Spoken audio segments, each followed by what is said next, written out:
नमस्कार, मैं हूं पंकज भार्गव और अब वक्त हुआ है सबसे बड़े चुनावी शो आपकी बार किसकी सरकार का, जिसमें हम आपको दिखाते हैं उत्तर प्रदेश और पंजाब की सियासी खबरें। लेकिन पहले आज की बड़ी चुनावी हेडलाइंस क्या हैं, जरा उन पर जल्दी से नजर डाल लेते हैं। तो सबसे पहले सबसे बड़ी खबर आज की उत्तर प्रदेश से है। अखिलेश यादव की टीम में आज जबरदस्त भर्तियां हुई हैं। बीएसपी के एक सांसद, कांग्रेस के विधायक, बीजेपी के नेताओं की समाजवादी पार्टी में जाने की होड़ लग गई है। कई छोटी पार्टियों में तो समाजवादी पार्टी में विलय तक कर लिया है। किन्नरों की पार्टी भी सपा में शामिल हुई है। अखिलेश कह रहे हैं कि योगी सरकार का टाइम ओवर हो गया है। ऐसा अखिलेश ने क्यों कहा, पूरी रिपोर्ट आपको आगे बताएंगे, लेकिन जल्दी से नजर डाल लेते हैं आज की दूसरी बड़ी खबर पर। यह भी उत्तर प्रदेश से है। अखिलेश यादव ने मनीष गुप्ता की हत्या को लेकर योगी सरकार पर सवाल उठाया तो मुख्यमंत्री योगी आदित्यनाथ की तरफ से अखिलेश को जवाब भी आ गया है। योगी ने अखिलेश को क्या जवाब दिया आपको आगे बताएंगे, लेकिन जरा जल्दी से आज की तीसरी बड़ी खबर पर नजर डाल लेते हैं, जो कि पंजाब से है। आज पंजाब के सीएम चरणजीत सिंह चन्नी दिल्ली आए, प्रधानमंत्री से उनकी बात हुई। क्या बात हुई और चन्नी मोदी की मुलाकात का चंडीगढ़ में क्या उस पर चर्चा हुई, पूरी खबर आपको बताऊंगा। लेकिन सबसे पहले बात कर लेते हैं पंजाब की पॉलिटिक्स में आज भी बहुत कुछ हुआ है। चंडीगढ़ से ज्यादा हलचल आज दिल्ली में थी। पंजाब के सीएम चरणजीत सिंह चन्नी ने पीएम से मुलाकात की और क्या बात हुई आपको बताएंगे। लेकिन सबसे पहले बात जरा उत्तर प्रदेश की कर लेते हैं। आज समाजवादी पार्टी के मुखिया अखिलेश यादव ने लखनऊ से बड़ी इलेक्शन ब्रेकिंग दी है। उत्तर प्रदेश के कई छोटे दलों ने समाजवादी पार्टी में विलय कर दिया है। लखनऊ में अखिलेश यादव की मौजूदगी में कई छोटे दलों का विलय हुआ है। जन परिवर्तन दल, उसके अलावा दलित महासभा, किन्नर महासभा का समाजवादी पार्टी में विलय हुआ। गोंडवाना समाज पार्टी, पिछड़ा वर्ग मोर्चा का भी समाजवादी पार्टी में विलय हुआ है। इन सब के अलावा बीएसपी, बीजेपी और कांग्रेस के कई बड़े नेता समाजवादी पार्टी में शामिल हो गए। अखिलेश यादव ने पहले ऐलान किया था कि समाजवादी पार्टी उत्तर प्रदेश चुनाव के लिए छोटी छोटी पार्टियों से अलायंस करेगी, लेकिन जैसे जैसे इलेक्शन नजदीक आ रहे हैं, चुनाव नजदीक आ रहे हैं, वैसे वैसे अखिलेश यादव अपनी स्ट्रैटेजी, रणनीति बदल रहे हैं। उन्होंने अब छोटे दलों से अलायंस की जगह पार्टी में मर्जर का प्लान भी बनाया है। इसी कड़ी में आज लखनऊ में कई छोटे छोटे दलों ने योगी सरकार को सत्ता की कुर्सी से उखाड़ फेंकने के लिए समाजवादी पार्टी में अपनी पार्टी का विलय कर लिया। अब आपको उन पार्टी और उनके प्रमुखों का नाम भी बता देते हैं जिन्होंने 2022 चुनाव के लिए समाजवादी पार्टी में जाने का फैसला किया है। सबसे पहला नाम है जन परिवर्तन दल का, जिसके अध्यक्ष जेपी धनखड़ हैं। इसके बाद दूसरा नंबर आता है वो दलित महासभा है, जिसके अध्यक्ष राहुल भारती हैं। तुलेश्वर सिंह ने भी गोंडवाना समाज पार्टी का समाजवादी पार्टी में विलय कर लिया है।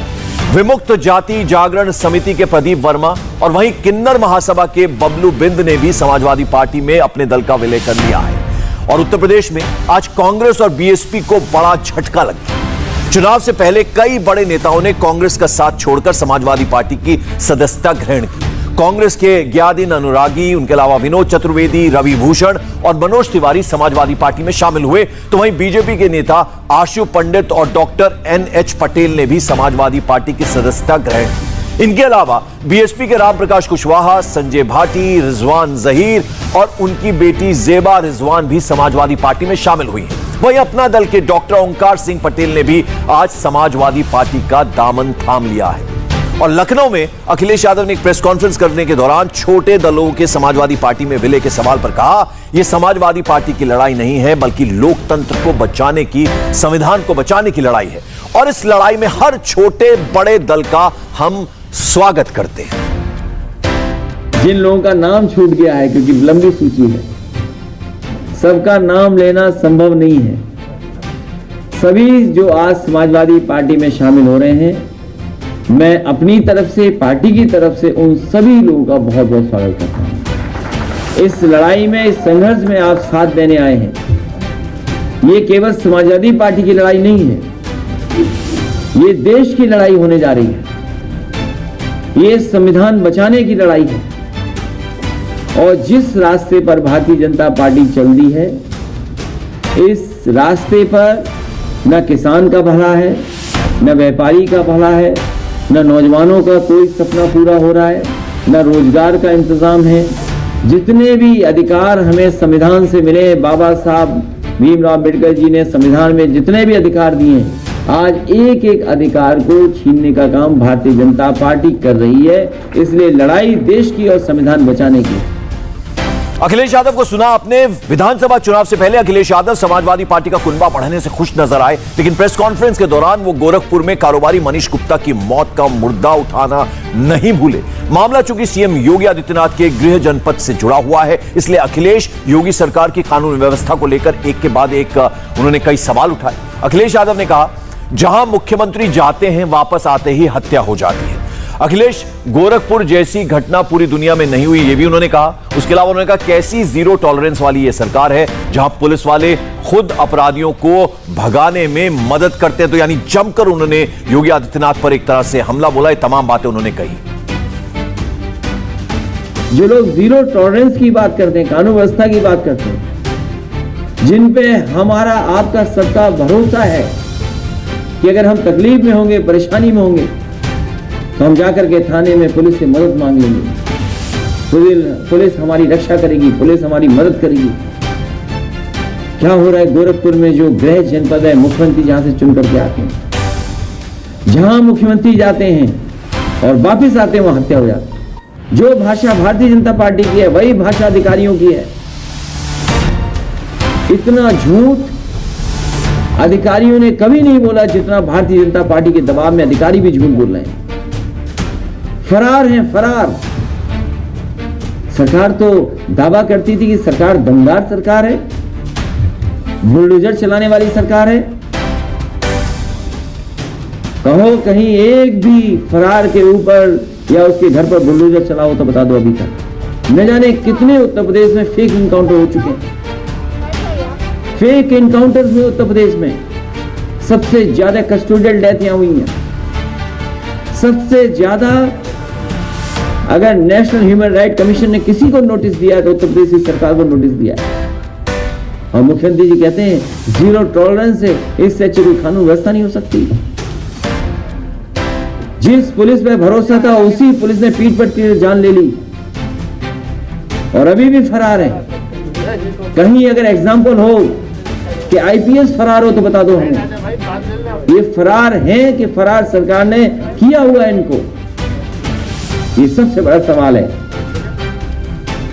तो एक के बाद एक कई सवाल अखिलेश यादव ने उठाए। उन्होंने आज अपनी पार्टी में नेताओं को जोड़ा, योगी पर भी अटैक किया, लेकिन आखिर में उन्होंने क्या कहा वो आपको बताते हैं। उन्होंने कहा कि समाजवादी सरकार बनवाइए। सवाल है कि क्या चुनाव पहले ही अखिलेश हार मान गए हैं, क्योंकि पिछले कुछ चुनावों में देखा गया है कि जो भी पार्टी खुद को हारती हुई पाती है वो सवाल उठाने लग जाती है। सुनिए जरा अखिलेश ने आज ऐसा क्या कह दिया। अभी अभी Bharatiya Janata party ballot vote से हारी है। पूरा चुनाव बैलेट वोट से पड़ा। जिला पंचायत का चुनाव, प्रधानी का चुनाव, बीडीसी का चुनाव बैलेट से पड़ा। बीजेपी बुरी तरह हार गई। समाजवादी सरकार बनाइए, ईवीएम हटाइए। और इस बीच सीएम योगी आदित्यनाथ भी आज लखनऊ में थे। सीएम योगी भारतीय जनता युवा मोर्चा के कार्यक्रम को संबोधित करने पहुंचे थे, लेकिन वो इस मंच से अखिलेश यादव की सुरक्षा व्यवस्था पर सवाल उठाते हुए नजर आए। सवालों का जवाब देना भी वो नहीं भूले। योगी आदित्यनाथ ने कहा, समाजवादी पार्टी की सरकार में दंगे होते थे, हिंदू समुदाय चैन के साथ त्योहार नहीं मना सकता था, विशेष वर्ग के लिए लाल कार्पेट बिछते थे, सत्ता की मदद से अपराधियों का राज था, कारोबारियों में डर का माहौल था। पश्चिम उत्तर प्रदेश में पलायन को लोग मजबूर थे, सिर्फ अपने परिवार का भला उन्होंने किया। युवाओं की शिक्षा और नौकरी पर ध्यान नहीं दिया गया। प्रदेश की इकोनॉमी बढ़ाने की जगह लावारिस छोड़ दिया गया। बीएसपी और कांग्रेस ने प्रदेश का विकास नहीं किया। एक के बाद एक उन्होंने समाजवादी पार्टी को घेरा, कांग्रेस को घेरा और बीएसपी को घेरा। योगी आदित्यनाथ ने यह भी कहा कि उत्तर प्रदेश में जितना विकास समाजवादी पार्टी और बीएसपी ने मिलकर नहीं किया, उससे ज्यादा बीजेपी के शासन में हमने सिर्फ और सिर्फ 4.5 सालों में करके दिखा दिया। उत्तर प्रदेश के बारे में धारणा क्यों बनी थी कि उत्तर प्रदेश देश के विकास में बाधक है। उत्तर प्रदेश के बारे में ये बातें क्यों देश और दुनिया में कही जाती थी कि उत्तर प्रदेश तो दंगा प्रदेश है। कारण जरूर रहे होंगे। 15 वर्षों में कुछ लोगों ने उत्तर प्रदेश की दिशा बदल दी, तकदीर बदल दी, नष्ट कर दी, पहचान समाप्त कर दी। लेकिन भारतीय जनता पार्टी के नेतृत्व की सरकार ने मात्र 4.5 वर्ष के अंदर उत्तर प्रदेश को फिर से उसके गौरव को दिलाने की ओर अग्रसर करके उसको अपनी उसकी पहचान दिलाने का कार्य किया है। 5 वर्ष बसपा को मिले थे, 5 वर्ष सपा को 5-5 वर्ष का कार्यकाल मिला था और 5 वर्ष हमारी सरकार को ही मिला। अब तय करो चलो युवाओं के लिए किसने ज्यादा किया। प्रदेश के 24 करोड़ जनता की सुरक्षा का दायित्व मेरे ऊपर जनता ने सौंपा है। पार्टी ने दायित्व मुझे दिया है, मुझे तय करना है कि उनको सुरक्षित हम कैसे रखेंगे। आज प्रदेश में कोई दंगा नहीं कर सकता।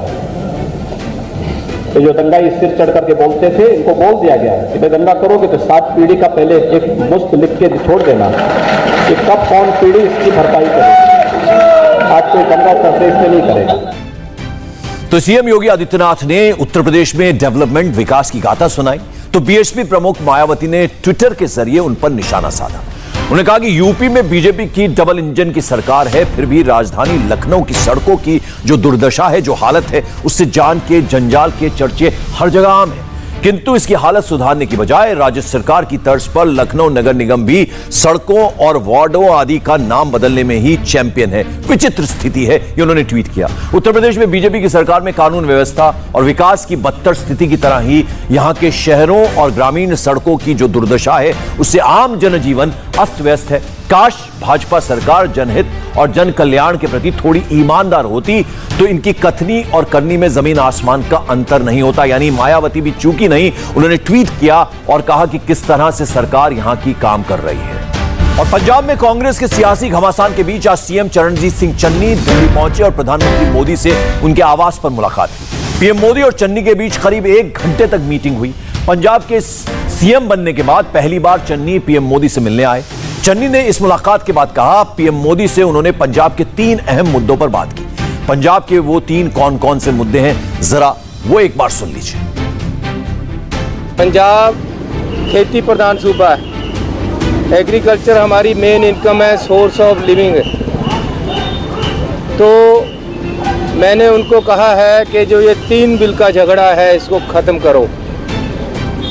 उन्होंने मेरी बात बड़े ध्यान से सुनी है और मुझे कहा है कि वो भी इसका कोई हल ढूंढना चाहते हैं और इस दिशा में चल रहे हैं। किसानों से मैंने उनको डायलॉग शुरू करने की बात की है जो पिछले समय से टूटा हुआ है, क्योंकि डायलॉग से ही बात हल होगी। तो मैंने उनको कहा है कि ये 3 बिल इनको ख़त्म होना चाहिए। उन्होंने अपने व्यूज़ दिए हैं, लंबी बात हुई है, वो भी हल करना चाहते हैं इस मसले को। इंडिया टीवी हर वक्त हर जगह डाउनलोड करने के लिए सर्च करें India TV news Google play store या ऐप स्टोर पर।